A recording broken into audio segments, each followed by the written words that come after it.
잠깐! 최준영입니다. 다양한 지식을 연결해서 큰 이야기를 만들어내는 경험. 어디서? 위즈덤 칼리지에서 함께 하시죠. 네이버에서 위즈덤 칼리지를 검색하세요. 자, 그러면 먼저 우리의 시장 오늘 상황 이야기 한번 좀 하나하나 들어보도록 하겠습니다. 유한타증권의 박진희 부장님 오랜만에 오셨습니다. 건강하셨죠? 네. 안녕하세요. 네, 반갑습니다. 오랜만이네요. 안녕하세요. 네, 오랜만에 뵙습니다. 우리 박진희 부장님 그때 뭐 거의 굉장히 그 빠른 랩으로 우리 시청자분들을 아주 네. 즐겁게 해주셨던 기억이 좀 있습니다. 자, 오늘 시장에 대한 이야기를 어떻게 전체적으로 좀 한번 분위기 좀 보고 하나하나 좀 이야기 나눠보겠습니다. 사실 오늘은 거의 대부분의 섹터가 다 올랐기 때문에 뭐 특징이라고 한다라면 좀 크게 꼽아본다라면 이제 아침부터 이제 뭐 CNN에서 전해진 뭐 이제 러시아 휴전 가능성, 전쟁 휴전 가능성이죠. 그 얘기가 좀 있었고, 그 다음에 이제 계속 뭐 지난주부터 계속 얘기는 있었습니다만은 이제 뭐 미국 쪽에 이제 중국에서 수출하는 소비재 쪽에 대한 대중국 관세 면제 관련된 뉴스, 그 가능성 뭐 곧 항상 곧이더라고요 보니까, 그런 얘기가 좀 있었고요. 그 다음에 코로나가 14주 만에 다시 또 유행의 조짐이 보인다.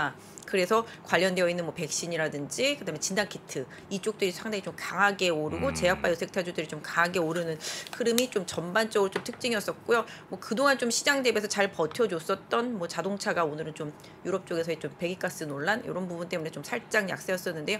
실질적으로는 뭐 그 논란보다는 뭐 기아가 좀 부품 공급이 잘 안 돼서 연료 탱크가 좀 지금 잘 공급이 안 돼서 뭐 차량을 지금 만들지 못해가지고서 뭐 약간 좀 오후에 뭐 약간 뭐랄까요? 생산 쪽에 좀 문제가 있는 생산 거예요? 쪽들이 조금 이제 그렇게 된 부분들 뭐 이런 이슈들이 좀 전해진 게 좀 자동차 쪽에서 좀 약세였었고요. 전체적으로 오늘은 정말로 그냥 다 올라서 정말 좀 간만에 조금 해피했다. 이 정도 갖고 해피할 수는 없는 상황이지만 그나마 조금 마음이 조금 안정될 수 있는 하루이지 않나 싶습니다. 좋습니다. 자, 그러면 뭐 전체적으로 뭐 대부분 아마 갖고 계셨던 종목들도 많이 상승은 좀 했을 텐데 아까 이야기해 주셨던 것 중에 러시아 휴전 가능성 이게 아직 뭐 공식적으로 나온 거는 아니죠? 네. 기사 내용을 보면은 이제 뭐 CNN 피셜이죠. CNN이 이제 생각할 때 지금 이제 전쟁 상태 좀 오래됐잖아요. 그런 상태 속에서 지금 이제 러시아 같은 경우 이제 돈바스 지역 이쪽을 갖다가 이제 거의 이제 집중적으로 이제 포화를 해가지고서 거의 한 75% 정도를 이제 점령을 했다고 그래요. 그래서 이제 거의 다 뺏었고 이제 뭐 우크라이나 군도 좀 많이 철수한 상태이기 때문에 뭐 이제 러시아 쪽에서 원하면 어느 정도 목표 달성을 했으니 뭐 휴전을 선언할 가능성이 있다. 그래서 저는 근데 그거 잘 모르겠는데 내가 휴전할래 그러면은 상대방이 싫어 그래도 휴전할 수 있는 거예요? 아니겠죠. 이제 어쨌든 뭐 휴전을 만약에 이제 한다고 하면 보통은 이제 그 당사국 두 나라들이 이제 뜻이 맞는 경우는 별로 없으니까 중재한 나라가 이제 보통 한두 개 나오고 혹은 뭐 국제 기구 같은 게 이제 될 수도 있겠고요. 그렇게 해서 중재를 좀 하게 되고 일단 뭐 러시아 쪽이 좀 더 휴전 의사를 강하게 좀 얘기를 한다면 아마 우크라이나 쪽에서 지금 현재 땅을 뺏긴 입장에서 그거에 아마 동의하기는 굉장히 어려울 것 같고 누군가가 아마 우크라이나를 좀 설득을 해야 될 텐데 유럽이 워낙 지금 힘드니까 아마 굳이 한다면 유럽 쪽에서 그럴 수 있겠죠. 우크라이나를 좀 설득하는 그림이 나올 수는 있겠습니다만 아마 우크라이나 설득이 쉽지는 않을 것 같습니다. 뭐 후속 기사 내용 보면은 쉽지 않다는 내용들이 사실이 있었었어요. 뭐 젤렌스키도 이 상황에서 물러서기 힘들고 뭐 바이든 같은 경우도 뭐 쉽게 뭐 이렇게 합의에 동의하지 않을 수 있을 휴전에 동의하지 않을 가능성도 높다 뭐 이런 얘기들도 나오고 있는데요. 아까 이제 나온 내용 중에서 그림 하나 보시면 뭐 이렇게 지역에 대한 아마 그림이 나갈 건데요. 좀 작아서 좀 안 보이실 수도 있겠지만 이렇게 보면은 이렇게 우측에 전부 다 이 바다예요. 그리고 우크라이나 동남쪽인 거죠? 네, 맞습니다. 가운데가 전부 우크라이나고 오른쪽이 전부 다 이제 지금 다 뺏은 쪽이죠. 거의 전쟁을 하면서 돈바스 쪽에서 해서 쭉 뺏은 쪽인데 이 왼쪽에 보면 저기 오데사라고 있습니다. 근데 저 오데사가 이제 주요 수출 항구예요. 저기를 점령당하면 우크라이나는 바다가 다 막혀버리는 거예요. 바다가 다 막혀버리면 수출로가 다 완전히 막혀버리잖아요. 그렇기 때문에 그러니까 러시아 쪽에서 저 오데사를 점령하기 전에 휴전을 만약에 요청을 하면 저걸 뺏기기 전에 우크라이나에서는 합의에 나설 가능성이 높다. 저기까지 그런 뺏기게 얘기인 거죠. 되면 완전히 이제 바닷길이 막히니까. 네, 맞습니다. 그러니까 완전 둘러싸이니까 그래서 그 부분에 대한 얘기들이 나오면서 일단 이런 부분들을 생각해 보면은 가능성이 조금씩 올라가고 있다. 지금 네. 전반적으로 거의 다 뺏겼잖아요. 네, 지금 그러다 네. 보니 그렇습니다. 그래서 저 오데사를 뺏기기 전에 휴전 제의가 들어오면은 이제 젤렌스키 대통령이 받아들일 수 있는 가능성 이런 부분이 좀 상당히 높다라는 이제 내용입니다. 그래서 네. 그 부분 특히 이제 지금 요새 보시면 이제 벨라루스 같은 경우가 항상 이제 러시아 쪽이잖아요. 그렇죠. 그쪽이 지금 이런 내륙 국가입니다.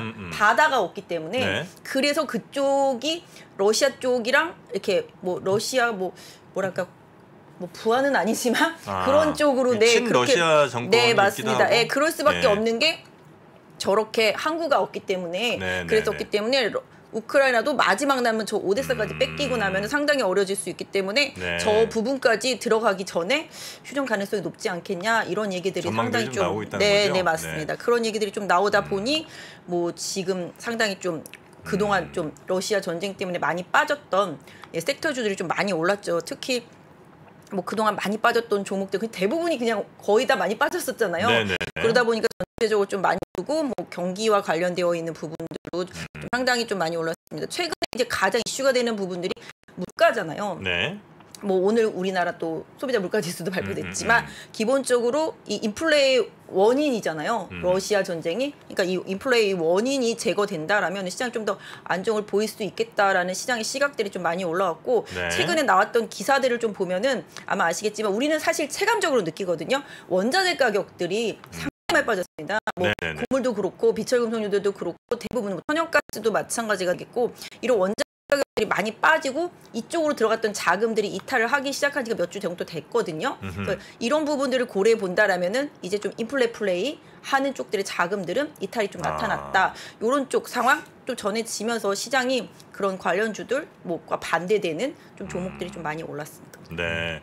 아무래도 뭐 인플레이션이 전 세계적 특히 이제 경제 쪽에 있어서는 가장 중요한 이슈가 되긴 했는데 그 인플레이션을 가져온 뭐 여러 원인이 있겠습니다만 가장 또 핵심적인 요소가 저 우크라이나 러시아 전쟁이라고 네, 보고 맞습니다. 그게 만약에 좀 완화가 된다 평화 쪽으로 조금 이제 방향을 잡는다고 치면 인플레이션에 투자를 했던 인플레이션 쪽에 조금 더 베팅을 했던 쪽은 훨씬 더 약해질 가능성이 좀 높고 지금 일단 좀 원자재 관련 배팅 자금들은 많이 빠져나가고 있다고 그러더라고요. 네, 저희가 네. 그걸 체감적으로도 그 가격대를 보면서 느끼는데 시장이 그 부분을 아직까지는 크게 반영을 하지 않는 것 같아요. 왜냐하면은 뭐 거기에 좀 발을 담갔던 자금들을 좀 빼는데 시간이 필요하잖아요. 네, 네. 그러다 보니까 더 그런 것 같아요. 사실 오늘 같은 우리 시장 같은 경우도 오늘 생각보다는 막 덜 급등나 옛날 같았으면은 거의 한 7, 80포인트 급등도 나올 수가 있을 만큼 그랬었는데 사실 지금 시장을 억누르고 있는 게 또 외국인들이고 또 공매도의 또 주범이라고 할 수 있는 게 또 외국인들이잖아요. 네. 외국인들의 매도가 거의 다 공매도기 때문에 근데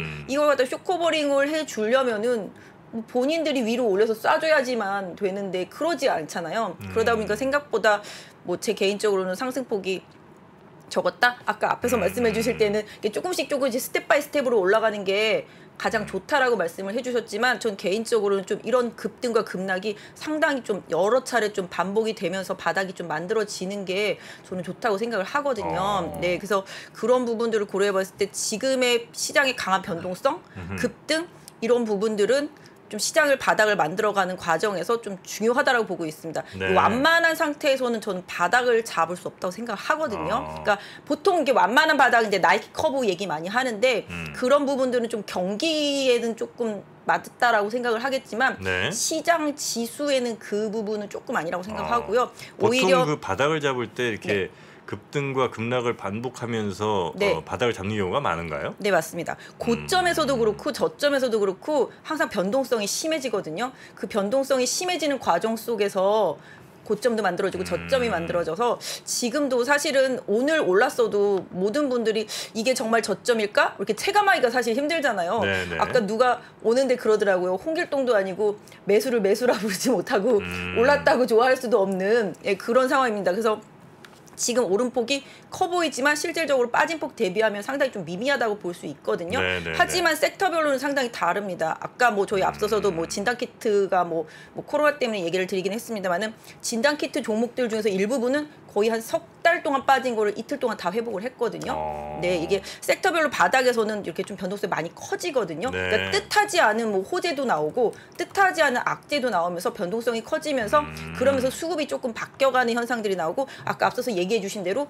이런 급등이 서너 차례 반복이 되면은 말씀 주신 대로 시장이 터닝할 수 있는 포인트도 될 수 있는데요. 네. 아직까지 좀 확신을 할 수 없지만 여러 가지 보여지는 지표들 지금의 가장 시장이 두려워하는 게 인플레잖아요. 네. 그 인플레로 인해서 인플레 파이터인 이제 파월은 계속적으로 금리를 올리고 싶어 하는 건데 금리를 올릴 수 있는 구실이 줄어드는 거잖아요. 인플레가 꺾이면. 네. 그렇기 때문에 이 인플레를 잡아줄 수 있는 상황들이 지금 만들어지고 있는데 시장이 애써 그거를 아직까지는 조금 외면하는 네네네. 종목들 같은 상황에서도 그렇고 뭐 물론 2분기 실적에 대한 우려감이 분명히 크기 때문에 그럴 수는 있겠습니다만은 제가 생각할 때는 조금씩의 변화는 시작되고 네네. 있는 게 아닌가 싶습니다.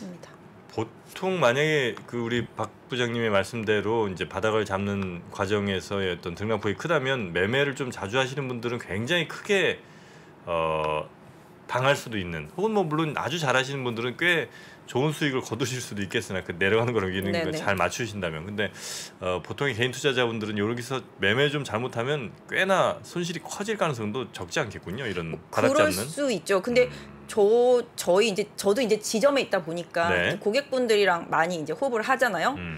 직원들이랑도 마찬가지고 네. 얘기를 해보면 거의 지금은 의지가 없는 상태. 아, 오른들 어떠하리, 빠진들 어떠하리. 뭐 개인 투자자들이나 모르겠다. 그냥 뭐 세력들이. 오르든지 말든지 이제는 거의 포기다 이런 분들이 상당히 많아요. 네, 대신에 네, 이제 네. 뭐 신용과 관련돼 있는 부분들은 좀 많이 바뀌었습니다. 예전에 코로나 때는 신용 반대 매매가 상당히 많았었거든요. 솔직히 저희 뉴스에도 많이 나오잖아요. 요새 네. 뭐 CFD 계좌 반대 매매가 나왔다, 뭐 신용 반대 매매가 나왔다, 뭐 이런 식으로 말이 나오고 기사도 많이 나오고 주가도 그에 따라서 많이 빠지긴 하는데요. 실질적으로 제가 체감적으로 느꼈을 때는 예전처럼 아침에 반대 매매가 많이 늘지는 않았어요. 왜냐하면 예전에 한번 당했잖아요. 네. 그래서 지금 장중에 계속 조절을 해요, 물량을. 그건 장중에- 누가 하는 거죠? 그러니까 본인이 내일 반대 매매 당할 걸 생각해서 담보 아, 부족이 나면 미리 장중에 판다. 계속 해결을 해서 다음날까지 미리 기다리지 팔아요. 않고. 네, 맞아요. 그렇기 때문에 계속 장중에 변동성이 자꾸 생기고 있는 거죠. 예전에는 뭐 아침이나 저녁에 변동성이 있었다면 네. 지금은 장중에 계속 뭐 반대 매매 통보가 갈 때 아니 담보 부족 통보가 갈 때 이럴 때마다 계속 본인이 조절하기 네. 때문에 장중에 좀 변동성이 좀 많이 커지면서 과거와는 조금 약간 네. 달라진 그런 상황인 것 같습니다. 그 우리 박진우 부장님 말씀은 지금 이게 지금 바닥의 모습이라기보다는 그런 말씀을 주신 건 아니고 지금 보통 이제 바닥을 잡을 때도 변동성이 이렇게 큰 뭐 급등락 등을 이제 반복하면서 보통 바닥을 잡더라 이런 말씀이니까 오늘 하루 올라간 것이 이게 바닥의 신호다 이렇게 생각하시는 거는 좀 잘못된 것 같고요. 네, 이런 그거 움직임이 맞습니다. 여러 차례 있다는 거죠. 네, 맞습니다. 네. 그런 변동성 등락 뭐 이런 부분들이 좀 한 상당 기간 좀 진행이 되면서 좀 바닥이 잡히게 될 거라고 보고 있습니다. 네. 그러니까 이제 그게 지금 말씀이 되게 좋으신 말씀인데 이제 제가 이제 운용원의 입장에서 보면 그게 지수가 어느 정도 레벨을 기준으로 더 빠지면 안 돼요. 위로 그러니까 약간 지켜줘야 되는데 네네. 그러니까 제가 이제 초반에 말씀드린 건 이렇게 하다가 저거 지그재그 패턴으로 하단을 깨버리니까 그러니까 이런 패턴이 좀 문제가 있다는 거죠. 그러니까 기본적으로 지금 최근에 굉장히 뭐 단기적으로 몇 번 올랐다가 또 몇 번 빠지고 그랬잖아요. 그러면서 우리가 한 2,600선부터 이 정도가 바닥 아니냐는 얘기. 네, 저도 네. 사실 그때가 이 정도면 많이 빠져나갈까 빠졌다고 생각했죠. 저도 약간 낙관적인 편향이 좀 있었기 때문에. 근데 2,600에서 2,400 됐을 때도 야 400이면은 여기서 더 네. 밀릴까 하는데 또 2,300도 가고 네. 이제 이렇게 되니까 이제 이런 어떤 변동성이 저는 이제 사실은 이제 매매를 좀 잘못하면 아까 네. 정프로님 말씀하신 것처럼 네. 꽤 많은 로스가 맞습니다. 생각보다 이제 발생할 수 있으니까 맞습니다. 지금 이제 우리 지점에서 이제 약간 저도 매매가 없다고 했잖아요. 어떻게 보면 지금 매매가 없는 게 이제 사람들이 현명한 거죠. 매매를 많이 하면 이제 계속 로스가 나니까. 그래서 이제 좀 현재 상황을 조금 이제 전반적으로 조금 다 캄다운된 네. 그런 뭐 상황인 것 같아요. 그죠? 맞아요. 왜냐하면 그게 그런 거 있잖아요. 지금 시장이 좀 양치기 소년 같은 바닥이야 그랬는데 아니고 바닥이야 그랬는데 아니고 바닥이야 그랬는데 아니고 그러다가 정말 바닥이어서 반등이 오는데 아무도 안 믿잖아요. 그렇게 돼버리면 어느 순간 하다 보면은 그때가 바닥이었네? 이런 시그널이 언젠가 좀 느껴지실 수 있겠지만 지금 진짜로 그냥 저도 뭐 기술적 플레이를 많이 하는데 제가 생각할 때 사실 2270선이라는 게 저희 코로나 터진 이후에 3번 정도 강하게 지지를 받고 반등을 했던 지수대라서 상당히 좀 개인적으로는 지지력이 있다라고 생각하는 지지대라서 여기까지 오면 그래도 좀 바닥권이 아니겠냐라는 생각을 하면서 좀 보고 있거든요. 그리고 네. 지금 기업들의 실적에 대한 전망치도 거의 다 하향 조정이 많이 되어 있는 상태고 그러니까 시장의 기대치가 상당히 없는 편인데 그 기대치에 반해서 인플레가 꺾일 수 있다라는 여러 가지 조치와 징후들이 나오고 있다라는 점 이거에 대해서는 조금 희망을 갖고 좀 보고 있거든요. 네. 사실 모든 게 다 이 인플레에서 시작된 거기 네, 네, 때문에 네, 네. 그래서 이 부분만 제어가 된다라면은 기업들의 실적 하향 조정도 어느 정도 이제 마무리가 되면서 조금씩 전환을 시도할 수 있는 그런 여지가 생길 수 있다 네. 이렇게 볼 수 있을 것 같아요. 알겠습니다. 그러니까 이제 오늘 사실은 이제 중요한 반등의 요인 중 하나가 이제 전쟁을 중단할 수 있다는 거잖아요. 그건 뭐 어떻게 될지 모르겠지만 결국에 이제 이게 아이디어가 그거잖아요. 그냥 그동안 인플레이션 때문에 굉장히 긴축이 강화될 가능성이 높고 그러다 보면 굉장히 우리가 금리가 생각보다 빠르게 올라가면서 그 성장률에 많이 타격을 받았던 거고 할인율의 문제로 그러니까 오늘 장 보니까 약간 이제 크로스 스타일들이 많이 올랐더라고 네. 오르더라고요. 확실히 보면 이제 네이버 카카오나 네, 뭐 네. 그다음에 전기차 등 뭐 전기차 최근에 많이 빠졌지만 이제 그런 조합인데 이제 이런 생각이 들어요. 근데 저는 뭐 어떻게 이제 커머디티가 움직일지 모르겠지만 휴전을 만약 했어요, 진짜 했어요. 그럼 유가가 바로 급락하고 원자재 가격이 바로 다 급락하고 완전 그렇게 옛날처럼 돌아갈까요? 이제 그런 고민을 한번 할 필요 있는 것 같아요. 그래서 네. 당장 휴전을 했어요. 근데 그러면 이제 러시아의 가스가 다시 유럽에 원활하게 공급이 되고 그러면서 유가는 다시 확 내려가고 무슨 뭐 곡물도 바로바로 수출이 되고 막 그럴 건지에 대해서는 물론 시장은 오늘 뭐 방사는 좀 많이 급락을 했던 것 같고 어제부터 오늘 해서 이제 중간에 좀 반등했지만 그리고 이제 성장 스타일이 많이 올랐는데 한편 또 생각해 보면 그게 과연 그렇게 빠르게 좀 움직일 수 있을 건지에 대해서 좀 고민이 좀 필요한 것 같아요. 네. 뭐 맞는 말씀이세요. 왜냐하면 원자재라는 게 러시아가 휴전을 한다 해서 당장 제재 풀어주고 야 너 수출해 뭐 이러지 않잖아요. 하지만 저는 그런 생각을 하는데 지금 러시아가 수출을 안 하고 있지를 않다라는 거죠. 결론적으로 지금 인도도 그렇고 중국도 그렇고 다 수입을 해서 더 싼 가격에 수입을 해서 하고 있고 인도는 그거마저도 싸게 수입을 한 다음에 정제해서 미국에 팔고 있는 상태거든요. 그렇게 따지다 보면 예전에 코로나 시대를 생각해 보면 코로나가 터져서 전 세계가 멈추지를 않았잖아요. 솔직히 뭐 멈출 기대감, 멈출 우려감이라고 하는 게 맞겠습니다. 그래서 멈출 우려감 때문에 유가가 마이너스까지 갔었단 말이죠. 그래서 기본적으로 지금의 이런 상품 시장의 가격은 기본적으로 수급과 수요와 공급의 법칙에 어긋나 있는 상태다라는 거죠. 기본적으로 지금 보시면 중국에서 오늘 이제 돼지고기 가격이 많이 오르니 네. 그 가격을 잡기 위해서 너네 비축을 하지 마라 이런 식으로 얘기를 합니다. 기본적으로 이런 거죠. 사재기라는 거잖아요. 그게 그러니까 실질적으로 돼지고기가 공급이 부족한 게 아닌데 이 중간에서 사재기를 하면서 유통 물량이 줄어드는 부분들 때문에 돼지고기 가격이 많이 올라가니 네. 중국에서 물가를 잡기 위해서 기본적으로 사재기 하지 말라 이러는 거잖아요. 사실 뭐 사재기를 해서 돈을 버는 사람들도 있지만 예전을 생각해 보시면 뭐 마스크 때 대란 때도 생각해 보시면 너도 나도 마스크였지만 결국은 나중에 어떻게 됐어요? 그렇게 되는 이게 수요와 공급의 법칙에 따라서 원자재 가격이 올라야 되는데 그 기대 심리로 인해서 과하게 오른 부분들이 분명히 덜어내지면은 네. 그 인플레에 영향을 줬던 부분들은 분명히 줄어들 거라고 보고 있습니다. 그래서 네. 실질적으로 지금 전 세계 원자재는 부족해서가 아니라 공급과 수요의 법칙이 네네네. 일정 부분 깨진 상태에서 나온 뭐 투기성 배팅이라고 할 수도 있겠는데요. 심리가 굉장히 많이 좌우를 한다는 거죠. 네, 그런 부분들로 인해서 올라갔던 부분. 하지만 이제 그게 어느 정도 꺼지면서 슬슬 이제 자금들이 나오고 있으니 네. 정상화될 수 있는 부분까지는 아니어도 너무 과하게 배팅된 부분은 분명히 좀 덜어지는 구간 이런 네. 부분들은 분명히 있을 거라고 보는 거죠. 이제 독일에 이제 이게 연관된 얘기인데 이제 유니퍼라는 회사가 있어요. 저도 잘하는 회사가 아닌데 그 최근에 이제 천연가스 가격이 너무 많이 오르니까 정부한테 이제 거의 파산 신청을 했습니다. 구제 금융을 좀 해달라고. 왜냐하면 소비자한테는 싸게 팔아야 되고 공급하는 들어오는 공급 단가 자체는 지금 비싸고. 굉장히 비싸니까 회사가 지금 되게 힘든 거죠. 근데 이제 이런 생각이 듭니다. 이제 이런 회사들이 이제 구제금을 요청하고 정부한테 계속 어떻게든 정상화 시켜달라. 한국의 예를 들어도 지금 한전의 적자가 매우 크잖아요.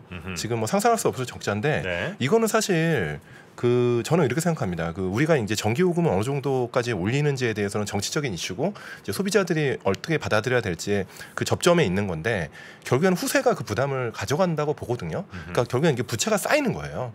누군가는 이 부채를 해소를 해야 되는 거고 네. 그게 가스공사의 미수금이든 한전의 어떤 그 부채든 단기 차입금이든 이런 부분들이 결국에는 지금 인플레이션 자체를 떨어뜨리기가 쉽지 않은 거죠. 어떤 방향으로든 이 전기료나 가스료가 더 올라가는 방향인 거지 단기적으로는 이게 좀 빠지는 방향은 쉽지 않은 거고 사실은 이제 한전 같은 경우는 전기료를 뭐 몇십 원 인상해서 되는 문제는 아니거든요. 네네네. 그러다 보니까 사실은 한국은 매우 전기료가 싼 나라잖아요. 맞아요. 그래서 우리가 누릴 수 있는 것도 많고 사실은 CPI 같은 경우도 그런 부분들이 분명히 들어가 있단 말이죠. 여러 가지 분명히 전기료의 혜택을 PPI 많은 제조업 회사들이 받고 있고 네. 이게 이제 PPI를 어느 정도를 막아주는 거 인상을 그게 결국엔 CPI의 전가까지 이제 우리가 인플레이션에 대해서 한 단계 지금 뒤로 와 있는 거지만 결국에는 우리도 어느 순간에는 어떤 이런 부분들을 정상화해놓은 과정이 있다. 네. 그래서 저는 언제나 제가 이제 투자를 하는 입장에서 한국전력이라는 회사는 지금 안 본 지가 좀 됐습니다. 많은 메이저들이 그래요. 그쵸. 뭐 잠깐 전기료 인상으로 이제 뭐 트레이딩을 하는 경우가 있지만 지금 근데 아무튼 한전은 상장 회사거든요. 네. 그래서 저는 외국인들이랑 저번에 이제 제가 홍콩 컨퍼런스 갔을 때 몇 년 전에 그런 얘기를 하더라고요. 아니 한국전력의 전기료 인상을 이렇게 막을 건데 왜 상장을 시켜놨는지 모르겠다. 그러니까 이런 것들이 한국 증시를 보는 어떤 우리가 디스카운트 요인 중 하나라는 거죠. 네, 그래서 네, 네. 저는 뭐 전기료를 올려서 한국전력 주가를 올리라고 말씀드리는 건 아니지만 이런 게 결국엔 우리한테는 계속 부채로 남아 있다. 그래서 네. 이런 부분이 결국엔 우리가 좀 담론화 삼아서 얘기를 할 필요는 있는 것 네네. 같아요. 맞아. 뭐 이게 길어질 얘기는 아닌 것 같긴 합니다만 근데 또 한편으로 생각하면 아주 민간 기업들한테 그걸 강제하기가 어려운 상황이니 예를 들어서 한전의 전기요금 인상 같은 경우도 다른 것들이 많이 올라갈 땐 차라리 조금 좀 잡아주고 다른 것들이 안 오르는 그래서 막 물가가 막 이제 1%도 안 올라요 뭐 이럴 때가 있을 거 아니에요. 뭐 그럴 때 차라리 그러면 조금 더 여유 있게 그 전기요금 올리는 것을 통해서 차라리 물가 한 2-3%를 맞추는 걸 그때 하는 그러니까 이게 범퍼 역할을 좀 할 수도 있는 거 아닙니까? 그러니까 그럴 때 했어야 되는데 완전 저물가 때 또 그때 또 못 하는 거죠. 예, 여론 그러니까 같은 것 계속 때문에. 이게 딜레이 시키면서. 예. 맞습니다. 자 그리고 오늘 러시아 휴전 가능성 관련된 이야기를 하면서 이런저런 얘기들이 좀 많이 나왔고요. 그리고 아까 잠깐 말씀 주셨었는데 미국이 대중국 소비재에 대해서 관세를 면제했습니까? 면제하려고 한다. 그런 소식이 또 나왔어요. 그 얘기가 사실 거의 제가 듣기로는 거의 한 2-3주 전부터도 계속 나왔었거든요. 한다, 곧 한다. 거의 이제 지금도 만기인가가 이제 만기라고 하면 좀 그렇군요. 하여튼 그 약속한 시점이 좀 돌아오고 있는 그런 상황인 거죠. 그래서 곧 할 거라고 얘기가 좀 나왔는데 네. 사실 이게 또 이제 미국 인플레 자극의 원인이다 보니 예전에 이제 저기 때 만든 거잖아요. 트럼프 때. 네. 그때 이제 미국 우선주의 막 이렇게 하면서 이제 나왔던 부분인데 그러다 보니까 이제 미국에서 이제 중국에서 수입하는 모든 원자재들이 이제 제품 원가에 영향을 미치고 그러다 보니 또 그게 또 소비자한테도 피해가 가는 상황이 되잖아요. 그래서 그런 부분들로 인해서 계속 물가 상승의 압박 요인이다 보니까 일정 부분 소비재에 관해서 이제 면세 조치하는 부분들 그 부분에 대한 좀 얘기가 나오면서 일단 그 부분 플러스 러시아 문제 플러스가 오늘 시장에 가장 강한 상승의 원동력이었습니다. 그래서 네. 그러다 보니까 전체적으로 좀 주가들이 좀 많이 오른 상태죠. 근데 뭐 그거는 뭐 심리적인 부분이고 뭐 중국과 관련되어 있는 중국의 소비재들을 뭐 미국으로 수입할 때 관세가 면제되는 부분들로 인해서 뭐 일정 부분 우리 기업들이 뭐 피해를 볼 수 있는 부분들도 분명히 있겠고요. 뭐 그렇습니다만 또 최근에 뭐 약간 뭐 시장에서는 뭐 그런 얘기도 하잖아요. 중국과의 그 너무 의존도를 우리나라 좀 줄이려고 하는 그런 부분들 이런 얘기들이 나와서 그 부분에 대한 뭐 피해 얘기도 하고 합니다만은 네. 뭐 중국에서는 사실 공식적으로는 그거에 대해서 막 뭐라고 하지는 않아요. 사실 뭐 기본적으로 어떤 면에서 본다라면은 이제 반도체라는 부분이 가장 이제 그 문제에서 좀 가장 좀 핵심이라는 얘기들이 계속 있습니다. 그래서 네. 중국에 우리나라 가장 많이 수출하는 것도 또 반도체고 또 기본적으로 그렇고 또 미국에 또 반도체도 많이 수출하고 있기 때문에 그런 문제들이 좀 나중에 어떻게 가격적인 부분에서 불거질 수도 있을지 모르겠는데 그런 부분들에 대한 얘기가 나오고 있긴 한데요. 사실 뭐 중국을 건드려서 좋을 게 없겠다라는 건 뭐 옛날부터 정론이긴 한데 뭐 외교라는 게 줄타기를 잘해야 된다라는 것도 있겠습니다만은 중국도 지금 현 시점에서 뭐 너네 그랬어? 너네 아니야. 뭐 이런 식으로 할 수 있는 상황은 아니라고 생각을 하고 있거든요. 뭐 요번에 뭐 아시잖아요. 시진핑 러시아 오라고 했더니 안 간다고 그랬잖아요. 그런 것처럼 실질적인 실리적인 외교가 좀 많이 필요하기 때문에 중국의 입장에서도 뭐 마냥 이렇게 뭐 뭐랄까 우리나라가 탈중국하겠다는 건 또 사실은 아니에요. 그러니까 네. 너무 중국에 의존적인 부분들을 사실은 좀 줄인다고 한 건데 그러다 보니까 갑자기 최근에 뭐 중국 관련주들이 막 엄청나게 많이 빠지긴 했었는데 시그널을 좀 줬죠 그게. 네, 그러니까 그런 이런 멘트들의 그냥 멘트만 볼 건 사실은 아니기는 한데 아무튼 지금은 바이든의 그런 뉘앙스 사실 바이든 11월 중간 선거가 있기 때문에 적어도 9월 10월까지는 이 모든 문제들을 해결하면서 뭔가 이제 자기 지금 떨어진 지지도를 올려야 되는 입장이거든요. 그러니까 지금 하나씩 이제 뭔가 내놓을 거라고 생각을 하고 있습니다. 미국도. 네. 그래서 그런 부분들로 인해서 오늘 시장이 전체적으로 좀 영향을 많이 받았다라고 보시는 게 맞을 것 같고요. 그렇다고 뭐 그걸로 인해서 수혜주다 피해주다 뭐 이런 식으로 분할된 부분은 없었고 전체적으로 오늘은 그냥 뭐든지 좀 안 좋았던 부분들이 해소된다라는 거에 좀 시장에서는 좀 초점이 좀 맞춰졌던 것 같아요. 네, 일단 뭐 관세 관련해서 좀 기사를 찾아보니까 2018년에 2,200여 개에 달한 중국산 네. 제품에 25% 고율 관세를 부과를 맞습니다. 했고 2020년 말에 549개를 제외한 나머지 제품은 네. 관세 예외를 적용했고 그리고 지난 3월에 USTR이 관세 적용받는 중국의 549개 품목 중에 352개에 대해서는 관세 부과 예외를 한시적으로 허용한 건데 이제 그거도 한시적으로니까 이제 또 네. 어느 정도 풀어줄 뭐 이런 네, 그런 부분이 있고 또 이야기들이. 추가적인 부분들도 있고 네. 아마 그럴 것 같아요. 사실 뭐 그 부분보다 오늘 시장에서 우리나라 시장 좀 가장 좀 흔들었던 거는 코로나 좀 재유행 조짐 이게 좀 많이 컸던 것 같아요. 오늘 아마 16,000명인가가 나왔던 네, 것 같은데. 맞습니다. 네. 사실 저도 한동안 코로나를 잊고 살았었는데 다시 또 그게 14주 만에 유행할 조짐이 보인다 그러니까 네. 사실 뭐 시장 좀 놀랄 수밖에 없는 상황이죠. 그리고 또 미국도 지금 뭐 11만 명씩 나오고 유럽에서도 뭐 엄청나게 14만 명인가요? 엄청나게 계속 많이 나오더라고요. 보니까 국가별로 좀 다르긴 합니다만 네. 그러다 보니까 다시 오늘 뭐 진단 키트라든지 백신이라든지 뭐 이런 쪽에서 많이 올랐습니다. 사실 저희 한동안 누가 백신주를 사냐 막 이랬었잖아요. 그런 상태였었는데 다시 또 이 부분 왜냐면 오늘 SK 바이오사이언스가 20% 넘게 급등을 했거든요.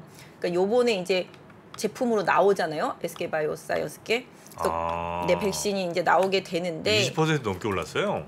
네, 맞습니다. 근데 이제 그 부분에 대해서 처음에는 이제 나와서 뭐 할 거니 뭐 이런 뉘앙스였었는데 지금 이제 다시 또 유행 조짐이 있다 하다 보니 정부 입장에서 보면은 뭔가 좀 재고를 또 쟁여야 되잖아요. 그러다 보니 백신이 좀 많이 재고를 쌓기 위해서 네. 생산을 해서 매출이 일어날 것이다. 이런 기대감이 아마 백신 업체 중에서 이제 SK 바이오사이언스 상당히 급등을 했고 그다음에 뭐 거의 진단 키트 업체들도 어제하고 오늘 상당히 좀 많이 오르면서 이 부분 사실 원숭이 두창보다는 또 다시 이제 코로나에 대한 이런 우려감. 사실은 이 코로나가 다시 재유행한다라는 것 자체가 또 어떤 면에서 보면 반대로 또 시장에서 또 호재로 받아들여질 수 있는 부분이 있어요. 뭐가요? 생각을 해보세요. 코로나가 다시 유행하게 되면은 네. 경기가 안 좋아지고 침체로 가고 소비가 줄어들 것에 대한 우려감이 커지잖아요. 시장에서 인플레와 가장 강력하게 싸울 수 있는 건 경기 침체거든요. 네. 그렇기 때문에 경기 침체 우려감이 거꾸로 반전돼서 또 시장이 또 호재처럼 느껴지는 그런 현상. 그러니까 악재가 호재가 되고 또 호재가 악재가 되고 이런 현상들이 지금 시장에서 계속 좀 상당히 좀 혼재되어 있는 상황인 것 같습니다. 네, 네. 그러니까 이 코로나 때 이제 어마어마하게 돈을 풀었던 게 사실은 경기 침체나 이런 걸 이제 우려해서 어마어마하게 돈을 이제 맞습니다. 풀었던 건데 네네. 다시 이제 코로나가 만약에 재유행을 하게 되면 지금 이제 우리가 제일 우려하고 있는 인플레이션이라든지 이런 거 걱정하는 게 아니라 오히려 또 경기 그쵸. 우려를 하면서 맞습니다. 금리를 막 어마어마하게 올리는 거를 좀 속도를 늦춘다든지 그쵸. 이런 걸 할 가능성이 뭐 있다. 그러니까 지금 뭐 아시다시피 이제 긴축을 하고 있잖아요. 네. 뭐 그런 부분들이 뭐 완화된다든지 금리 인상의 속도가 혹시라도 이제 완화된다든지 이런 기대감인 거죠. 사실 근데 그 기대감대로 진행될 거라고 생각하지는 않습니다. 다만 지금 뭐 아시다시피 이제 다음 주에 나오는 이제 CPI 같은 경우가 상당히 좀 중요할 것 같긴 한데 네. 뭐 여러 가지 보여지는 물가들, 그러니까 원자재 가격들의 하락 부분을 보면은 어느 정도 인플레는 피크를 쳤다라는 뉘앙스로 다가올 수 있겠고 네. 연준에서도 요번에 만약에 0.75를 올리게 된다라면은 거기가 거의 이제 거의 정점이다. 금리 인상의 정점? 아니, 그러니까 금리 인상 속도와 그 폭의 정점이라고 할 수 있겠죠. 네. 금리 인상의 꼭대기는 아니겠지만 그래서 그런 부분들로 인해서 시장은 오히려 급격하게 그런 안전자산 쪽으로 쏠렸던 그런 자금들이 다시 시장으로 유턴하면서 다시 위험자산 선호 현상도가 올라갈 수 있는 그런 쪽에 대한 기대감을 더 키워줄 수도 있기 때문에 하여튼 이번 주 다음 주까지가 시장이 가장 중요한 변곡 요점이 될 수 있는 지표들이 많이 발표되니까 네. 좀 잘 살펴보시는 게 가장 중요할 것 같습니다. 네. 근데 이제 그 원자재 같은 것들도 이제 가격이 거의 고점 대비 많이 하락한 건 사실인데 네네. 예를 들어 코로나 이전 혹은 뭐 한 2, 3년 전으로 시기를 좀 이렇게 시기를 늘려보면 여전히 그때보다 훨씬 비싼 수준의 거래가 되는 거 그건 맞죠. 같은데 네, 맞습니다. 그러면 이게 혹시 전체적인 전세 경제에 좀 부담을 주진 않습니까? 예를 들면 뭐 구리 같은 것도 뭐 제가 얼핏 봐도 뭐 한 2, 3년 전에 비해서는 뭐 한 두세 배 이상 가격이 되는 것 같은데 그렇죠.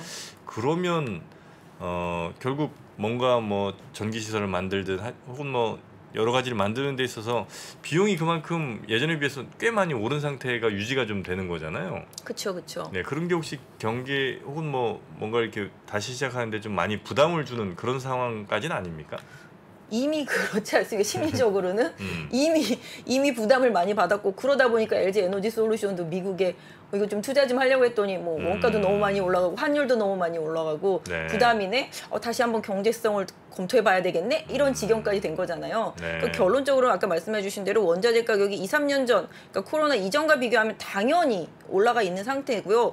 뭐 코로나 때문에 사실은 뭐 그때 뭐 캐지를 못하고 또 수출도 못하고 제대로 네. 그러다 보니까 가격이 이제 올라가기 시작했던 부분입니다. 그래서 이게 아까도 말씀드렸지만 수요와 공급의 법칙인데 공급량을 늘릴 수 있는 상황이 사실은 또 코로나 이전으로 전체적으로 이제 많이 복귀를 하게 되면 그 부분도 분명히 좋아질 수는 있을 거라고 생각을 하고 있습니다. 네. 예전에도 그 니켈 가격이라든지 구리 가격인지는 계속 이렇게 춤을 춰고 왔거든요. 정말로 계속적으로 부족하지 않은데도 너무 올랐었고 또 어느 순간에는 너무 많이 빠져가지고서 광산이 뭐 망할 것 같이 막 난리가 났었거든요. 네. 그래서 도산도 하고 해외 자원 개발에 막 엄청나게 투자했던 기업들은 그 광산 다시 닫고 다시 개발도 안 하고 이럴 정도의 시간도 있었습니다. 그렇기 때문에 뭐 그 부분에 대한 지금 우려를 하기보다는 너무 좀 비틀어져 있는 시장이 제자리로 찾아갈 수 있는 시간을 좀 벌어야 되는 부분인데 아까 말씀하신 대로 뭔가 좀 지금 재건 사업이 있잖아요. 또 네. 지금 우크라이나 아직 전쟁도 안 끝났는데 계속 재건 사업 얘기가 나오잖아요. 네. 그러니까 재건과 관련되어 있는 부분들도 분명히 들어가는 원자재들이 많이 필요하니까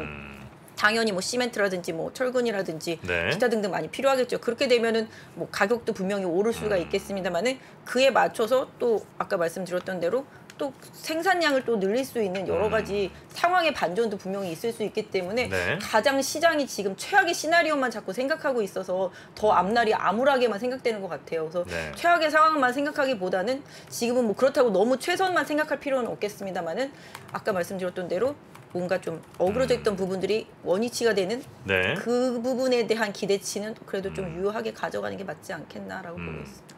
그 환율이 오늘 1,308원 50전 요 정도 1,309원 요 정도였던 것 같은데 네. 하루 사이에 꽤 많이 오른 거잖아요. 이 정도면. 그렇죠. 예.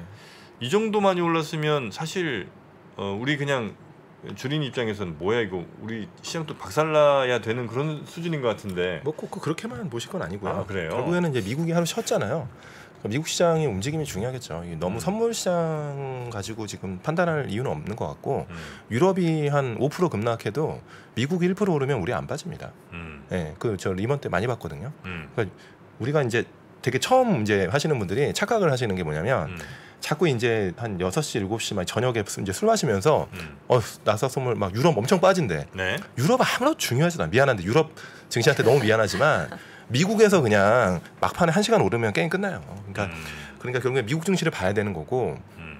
그러니까 오늘 근데 이제 $1 환율이 좀 이제 NDF에서도 지금 오르고 있는 걸 이제 보면 결국에 이제 유로화가 너무 약세로 가는 영향도 있는 것 같고요. 네. 아까 말씀드린 대로 이렇게 에너지 회사들의 문제가 생기는 것 같고, 그 다음에 이제 결국에는 그 기본적으로 이제 우리가 최근에 외국인들이 플로우 자체가 오늘은 순매수지만 여전히 이제 오늘도 사실은 쇼커버성이 많았던 것 같아요. 그러니까 여전히 계속 좀 아웃플로어가 많고 그런 부분이 있기 때문에 계속 환율은 조금 이렇게 불편한 흐름이 좀 보이는 것 같고 아까 바이오 사이언스 말씀하셨지만 바이오 사이언스가 이제 최근에 대차 물량이 한 2, 3% 했던 게 7%까지 올라왔습니다. 어제도 엄청 숏을 엄청 때린 거예요. 그러니까 어제도 10만 주가 넘었거든요. 대차 한 물량이. 그 뭐 다 그게 공매도로 나오지는 않았겠지만 근데 이제 사실 바이오 사이언스는 숏을 때릴 만한 이유가 너무 많았던 회사잖아요. 말씀하신 네. 것처럼 누가 여기서 부스터샷 안 맞고 백신 자체가 지금 공장에서 지금 뭐 남아나고 있는데 바이오 사이언스가 내년에 상위 역성장을 하겠죠. 근데 이제 다시 이제 또 뭐라 그러죠? 재유행? 네네. 또 이거 하니까 이거 가지고 또 이제 뭐 부랴부랴 쇼커버 하는 거고 또 누군 또 따라서 했겠죠. 그래서 이런 흐름이니까 저는 이제 이런 말씀을 드리고 싶은 거는 너무 이제 이런 막 하루 20% 올랐지만 이거 너무 매매를 잘하시면 좋지만 이게 사실은 펀더멘털 개선은 아니잖아요. 그래서 너무 이런 쇼커버를 하는 거 따라가는 거는 조금 저는 그렇게 수익률에 단기적으로는 도움이 되지 않는 것 같습니다. 네.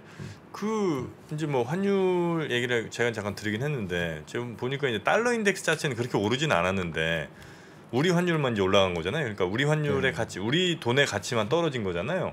다른 뭐 일본이라든지 지금 유로나 뭐 다른 데 다 비교해봐도 특별히 뭐 달러가 강해서 우리 환이 약해진 것 같진 않고 우리 돈만 좀 싸진 것 같아요. 이게 뭐 이유가 좀 있습니까?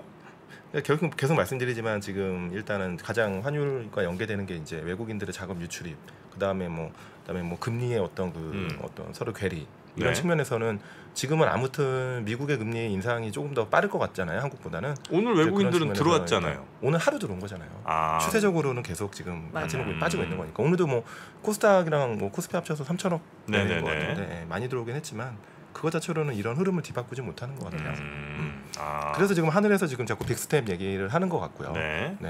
그거 지켜봐야 될 것 같습니다. 네 맞아요. 이번에 0.5 얘기도 계속 나오기는 하더라고요. 근데 뭐 대체로 0.25로 한 3번 뭐 이 정도를 예상하고 있기는 한데 네. 실질적으로 어떻게 할지는 모르겠습니다. 그래서 금리도 좀 봐야 될 것 같고 지금 외국인 시각에서 봤을 때는 이제 최근에 이제 우리 수출입 지표를 봐도 조금 약간 부진한 부분들이 좀 많이 있잖아요. 네. 진짜 외국인들이 공매도 칠 수 있는 여러 가지 조건들이 많이 형성되어 있는 것 같아요. 우리 시장 같은 경우는 그러다 보니까 쉽게 좀 돈이 안 들어오고 자꾸 나가기만 하니까 기본적으로 계속. 그런데 사실 뭐 누가 그러더라고요. 지금 달러 인덱스 수준 봤을 때 지금 1,300원이 그럼 비싼 것이냐라고 봤을 때 뭐 그냥 인정해 줄 수 있는 수준이 아니겠느냐. 뭐 엔도 봤을 때도 그렇고 다 마찬가지다. 그래서 예전으로 생각해서 사실 저는 제가 생각할 때는 환율이 한 1,150원 정도가 가장 적절하다고 생각하거든요. 기본적으로 예전에 항상 거기가 한 균형 환율 정도 됐었거든요. 네. 그래서 그 정도가 가장 좋긴 하지만 그때 당시에 달러 인덱스는 거의 한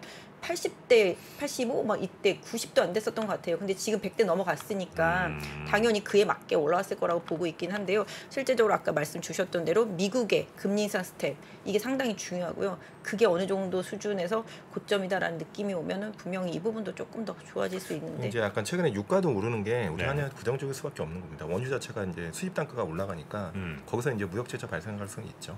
우리가 다시 이제 그거를 개선율을 만들어서 팔지만 그건 또 다른 상황이니까 그러니까 그런 부분도 조금 계속 이슈가 주는 거고. 원유를 사올 때 어쨌든 우리는 달러를 사서 달러를 지급해야 되니까 유가 자체가 높은 상황이니까 네네. 원유를 수입할 때도 뭐 그거보다 더 비싸게 팔지만 가솔린 같은 거는 전부 다 수출하는 건 아니니까요. 그런 것도 환율에 영향을 또. 근데 제가 볼 때는 언제나 환율이 올라갔을 때는 외국인 플로우들이 제일 중요했던 것 같아요. 맞아요. 그게 이제 뭐가 계란이 뭔지냐 달걀이 뭔지냐 거지만 결국에는 외국인들의 지금 유출이 굉장히 많잖아요 시장에서. 그런 부분들이 계속 환율을 압박하는 거죠. 네. 자 오늘 그래서 전체적으로 보면 바이오, 뭐 제약 바이오 이쪽이 굉장히 좀 강한 흐름을 좀 보였던, 그리고 거기에는 이제 아마 백신 관련된 뭐 이런 달렸던 부분들 좀 있었던 것 같고요. 그리고 뭐 러시아 휴전 가능성 이야기 나오면서 이제 뭐 건설이라든 이쪽들도 조금 강하게 기계 건설 기계 뭐 네네. 이쪽 움직였던 것 같고, 다만 이제 자동차는 배기가스 이슈, 뭐 부품 부족 등으로 아까 말씀드린 것처럼 조금 이제 약세였고, 나머지 전체적으로는 거의 다 올랐습니다. 괜찮은, 네. 오늘은 정말 좀 편하게 점심을 먹고 오고 그랬던 것 같아요. 전반적으로. 네. 예전 근데 하여튼 요새는 좀 편하게 점심 먹었던 것 같아요. 점심 먹으러 갔을 때 예전에는 변동성이 심해서 그냥 뭐 빨리 와야지 막 이랬는데 지금은 아니 뭐 또 빠지고 있겠지, 이미 빠졌겠지. 그래서 거의 증권회사 직원들이 요새는 정말로 좀 마음을 비우고서 있는 상태. 선능력 쪽에도 점심값 많이 올랐습니까? 아 진짜 많이 올랐어요. 진짜 많이 올랐어요. 요새는 정말로 싼 데를 별로 찾을 수가 없네요. 웬만하면 다 10,000원 넘는 것 같아요. 네, 그냥 뭐 정말 국수 같은 것도 10,000원이 넘고, 거의 저 아까 점심을 저희 지점장님이 사줘서 먹었는데 저거 회덮밥을 먹거든요. 회덮밥? 네, 14,000원. 초밥을 옆에 먹은 부장님은 17,000원. 지점장님이 결제했는데 좀 속이 쓰리지 않으셨을까. 정말 짧은 시기 안에 정말 많이 올랐죠. 정말 그렇습니다. 자, 이런 것들은 나중에 물가에 어떻게 또 이것도 다 카운터가 될 거 아니에요. 서비스 물가 뭐 이런 거에. 그러니까 이제 그죠? 소비 둔화를 우려하는 거죠. 맞습니다. 그러니까 최근에 보면 약간 식당에 사람이 되게 많지는 않아요. 처음 리오프닝 할 때보다는. 그런가요? 네네네. 아. 확실히 소비 이제 또 부담이 된다 부담이 이거군요. 좀 되는 것 같아요. 오늘 물가 발표한 것만 봐도 음식료 6% 가격, 나왔죠? 네 이쪽 네. 상당히 많이 오르고 에너지 쪽, 뭐 석유라든지 등유 뭐 이런 것들이 가장 주도적으로 좀 많이 올랐습니다. 그래서 전체적으로 봤을 때 그런 쪽들이 지금 계속 물가의 압박 요인이고 미국도 마찬가지잖아요. 네. 그러다 보니까 지금 6%대 나오고 그거 두 개 제외하고 근원 물가도 4.4 나왔으니까 올라간 걸로 나왔으니까 상당히 지금 높다. 그래서 뭐 뉴스에는 써있더라고요. 외환위기 이후에 제일 많이 올랐다.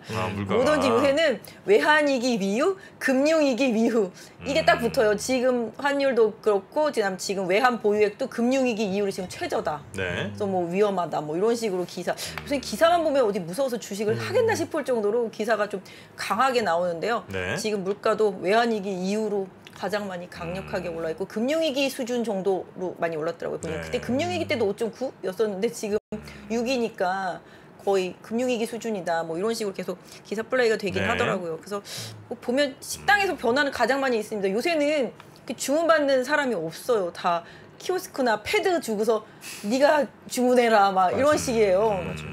그렇기 때문에 인건비도 계속적으로 또 줄어들고 그러다 보면 또 일자리도 줄어들고 그럼 또 소득이 줄어들고 그럼 또 소비가 줄어들고 그럼 또 경기가 침체되고 소득이 줄어들고 기업들은 계속 감원시키고 이게 계속 악순환의 그 네, 고리를 네, 네, 생각하는 부분들이잖아요. 이 부분이 좀 빨리 좀 바뀌어야 될 텐데 상당히 좀 많이 아쉬운 그러니까 상황이고요. 제가 체감하는 게 좀 약간 다른 예인데 제가 이제 생맥주를 좀 좋아하는데 예전엔 치킨집 가면 보통 이제 치킨집에서 생맥주 많이 500. 먹잖아요. 500을 먹고 치킨을 먹고 안주 한 2개 정도 먹고 계산을 하면 5만 원 넘었던 적이 별로 없었던 것 같아요. 불과 얼마 전까지만 해도. 근데 제가 요 근래 한 1년이 안 됐는데 계산하면 전부 다 7만 원에서 10만 원 밴드인 거예요. 맞아요. 네, 그거 제가 느꼈어요. 밴드 상단이 10까지 네, 올라갔습니까? 네, 저 치킨집에서 10만 원. 저도 진짜로 네, 그렇게 됐습니다 지금. 저도 진짜 한 4명이서 냉삼 먹으러 가면 내가 살게 그러면 한 옛날에는 한 7, 8만 원이었는데 요번에 맞아요. 결제하니까 13만 원 이렇게 네. 나오더라고요. 냉삼이 뭐예요? 냉동 삼겹살. 삼겹살. 네네. 술을 잘 안 하셔가지고. 냉동 삼겹살. 그러시구나. 네. 근데 이게 강남 제 고객분들 강남에 많으시잖아요. 저랑 네. 친한 사모님이 그러시더라고요. 옛날에는 모임을 하면은 다 주식해서 돈 벌었다고 막 이러면서 누가 결제를 하면 내가 쏠게 막 이러셨대요. 네. 근데 눈치만 보고 있어요? 지난번에 모였더니 야 회비해서 내라 그랬다고 그러시더라고요. 회비로 갑니까 이제? 네, 그랬다고 그러더라고요. 네. 그 정도로 이제 물가가 이제 강남 사모님들 주머니까지도 치고 들어왔다라고 네. 보시면 맞을 것 같아요. 그럼 끝으로 뭐 그래도 개인 투자자들이 많이 또 투자하고 계셨을 뭐 예를 들면 네이버, 카카오나 뭐 삼성전자 혹은 뭐 LG, 엔솔, 뭐 LG화학 요 정도 얘기면 잠깐만 좀 하고 넘어가 보죠. 일단 네이버, 카카오는 꽤 많이 올랐습니다. 네이버가 한 3.4%, 그리고 카카오가 5.7%. 네네. 최근에 안 좋다가 지금 간만에 좀 세게 좀 올라간 것 같고요. 그리고 삼성전자는 반면에 거의 0.18% 올랐으니까 사실은 한참 시장보다도 못 오른 건데 하이닉스가 많이 올랐어요. 하이닉스는 좀 많이 올랐고 이건 네. 뭐 어떻게 해석해야 됩니까? 삼성전자 실적 발표 7일인데요. 네. 좀 안 좋을 걸로 좀 예상을 하고 있긴 합니다. 재고도 상당히 지금 많은 상태고 네. 지금 가전도 재고가 엄청 많아서 지금 부품주들 오더컷 들어가 있는 상태고 그다음에 휴대폰도 뭐 5천만 대 이상 뭐 재고 남아 있다고 그러다 보니 그렇긴 한데 기본적으로 삼성전자는 어쩔 수 없어요. 외국인들의 매도가 줄지 않는 이상 주가를 좀 오르기 쉽지 않고 사실 어제 같은 경우는 시장 급락할 때 삼성전자하고 하이닉스 붙들어놓고 나머지를 다 팼거든요. 뭐 그랬죠. 근데 오늘은 또 종목들 다 올라오니까 삼성전자를 붙들어 놓는 상태죠. 현대차하고. 그러니까 이 두 개를 가지고서 지금 지수는 안 오르는데 종목들은 상당히 좀 막 오르는. 그러니까 어떤 면에서 보면은 뭐 지수 조절용이었다. 뭐 이 정도 느낌인 것 같긴 한데요. 기본적으로 실적 발표 조금 봐야 되는데 실적이 뭐 기대치가 많이 내려가 있습니다. 지금. 네. 상당히 많이 내려가 있기 때문에 7조 대 한 초반대까지도 지금 기대치가 내려가 있기 때문에 실제로 어떤 식으로 잠정치가 발표되는지 예비치가 발표되는지 좀 봐야 될 것 같긴 한데요. 삼성전자는 뭐 그냥 종목으로 볼 게 아니라 어차피 지수로 볼 수밖에 없기 때문에 기본적으로 다른 종목들이 오르는 룸 때문에라도 삼성전자가 좀 룸을 할애해줬다. 뭐 오늘은 좀 그런 식으로 보시는 게 맞을 것 같고 상대적으로 아까 말씀하신 네이버, 카카오 뭐 이런 쪽들이 좀 많이 올라줬잖아요. 이런 부분들은 뭐 암호화폐 어제 아까 비트코인 막 이렇게 막 올라갔다 그러더라고요 보니까. 그러다 보니까 오늘은 게임이라든지 플랫폼이라든지 그런 식으로 좀 많이 빠졌었던 성장주 기반의 기술주들한테서 좀 룸이 좀 많이 만들어졌던 것 같습니다. 네. LG전자는 안 좋다가 오늘 또 한 6% 가까이 네. 올랐는데 LG전자가 네 오늘 그런 얘기했습니다. 사실 LG전자 같은 경우는 전장 사업부가 성장 섹터인데 그동안 캐시카우 역할을 해주던 가전 사업부가 이제 지금 코로나 시국에 아니 코로나보다 이제 코로나 시대 때는 이제 집에서 가전 괜찮았죠. 바꾸고 막 이랬었는데 지금은 이제 경기 침체 우려감이 있다 보니 또 물가도 올라가고 소비는 줄다 보니 누가 뭐 쉽게 가전 바꾸겠느냐 이런 거잖아요. 네. 뭐 갑자기 냉장고 바꿀 일은 없을 거잖아요. 갑자기 뭐 잘 나오는 TV를 바꾸진 않을 거잖아요. 그러다 보니까 이제 가전 사업부 실적에 대한 우려감 커졌고 사실 LG전자는 러시아 그 사태 터지자마자 빠지기 시작했어요. 러시아에 LG도 그렇고 삼성도 그렇고 현대도 그렇고 많이 들어가 있기 때문에 그런 부분들이 많이 우려했는데 사실 안 좋았던 뭐 휴대폰 사업부 접고 태양광 패널 쪽도 다 접었거든요. 그래서 그런 부분들을 좀 좋게 보다가 가전 사업부가 받쳐줬어야 되는데 이번에 좀 못 받쳐줄 것 같으니까 주가가 많이 빠졌었는데 거의 LG전자도 거의 한계점까지 빠지다 보니까 PBR 뭐 0.8배까지 빠지다 보니까 주가가 좀 반등이 나오고 있는데요. 오늘은 아까 말씀해 주신 대로 우리 전장사업부 뭐 벌써 8조 수주 받았다.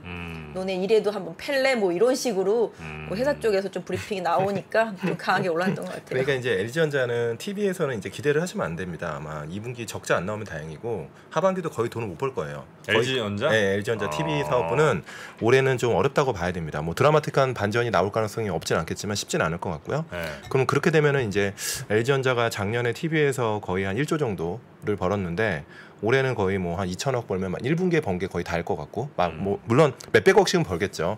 근데 이제 작년에 전장에서 한 1조 적자가 난 부분이 있는데 이게 아마 이제 2분기부터 흑자 난다고 회사에서 지금 커뮤니케이션 하는 것 같아요. 그래서 그러면 이제 1조가 그만큼 트레이드 오프가 되니까 전체적으로 실적 자체는 많이 깨지지는 않는다. 그럼 주가가 너무 많이 빠졌고 아까 말씀하신 것처럼 그래서 네. 좀 반등한 것 같습니다. 네.